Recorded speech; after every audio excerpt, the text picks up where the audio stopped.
Hi అండి, welcome back to my channel. ఇవాళ నేను ఎంతో టేస్టీగా ఉండే బెండకాయ పులుసు ఎలా చేయాలో చూపిస్తాను.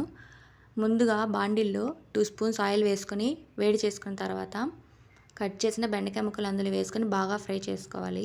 ఈ విధంగా ఫ్రై చేసుకుంటే బెండకాయ ముక్కల్లో ఉన్న జిగురు మొత్తం పోతుంది. వీడియోలో చూపించిన విధంగా మగ్గిన తర్వాత ఇవి తీసి పక్కన పెట్టుకోవాలి. అదే బాండిల్లో 1 స్పూన్ ఆయిల్ వేసుకొని ఆవాలు, జీలకర్ర, శనగపప్పు చిటపటలాడిన తర్వాత కట్ చేసిన ఉల్లిపాయ ముక్కలు, వెల్లుల్లి, కట్ చేసిన టమాటా ముక్కలు వేసుకొని బాగా ఫ్రై చేసుకోవాలి.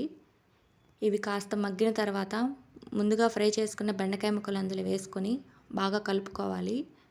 ఇందులో రుచికి సరిపడేంత 1 స్పూన్ కారం, పసుపు, 1 స్పూన్ ధనియాల పొడి, ఉప్పు